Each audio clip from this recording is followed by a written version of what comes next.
জ্বলছে মধ্যপ্রাচ্য। একের পর এক ক্ষেপণাস্ত্র আর ড্রোন হামলায় কাঁপছে পুরো অঞ্চল। টানা দ্বিতীয় দিনের মতো ইরানে মার্কিন বোমা বর্ষণের পর এবার সরাসরি আমেরিকার ওপর পাল্টা আঘাত হানল তেহরান। মধ্যপ্রাচ্যের দুই দেশে থাকা মার্কিন সামরিক ঘাঁটিতে ঝাঁকে ঝাঁকে ব্যালিস্টিক মিসাইল ও ড্রোন ছুড়েছে ইরান। পরমাণু শক্তিধর এই দুই দেশের এমন আক্রমণ পাল্টা আক্রমণে এখন পুরো বিশ্বে বাজছে যুদ্ধের দামামা।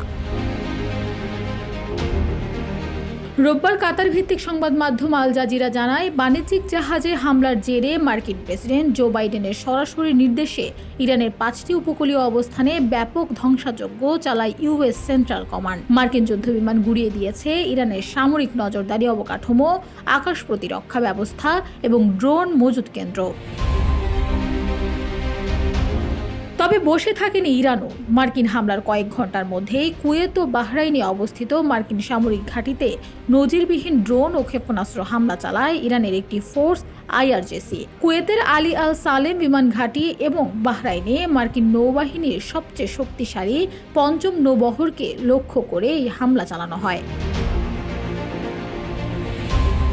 এদিকে বার্তা সংস্থা রয়টার্সকে এক মার্কিন কর্মকর্তা জানিয়েছেন, ইরানের এই আকাশপথের হামলায় মধ্যপ্রাচ্যে এখন পর্যন্ত কোনো মার্কিন সেনা হতাহত হওয়ার খবর পাওয়া যায়নি এবং মার্কিন স্থাপনাগুলোতে বড় ধরনের কোনো ক্ষয়ক্ষতিও রেকর্ড করা হয়নি।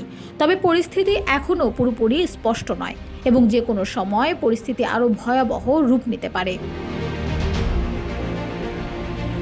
বিশ্লেষকরা বলছেন, ওয়াশিংটন এবং তেহরানের এই সরাসরি সংঘাত পুরো মধ্যপ্রাচ্যকে এক দীর্ঘমেয়াদী ও ধ্বংসাত্মক যুদ্ধের দিকে ঠেলে দিচ্ছে। Desk report, Bangladesh bulletin.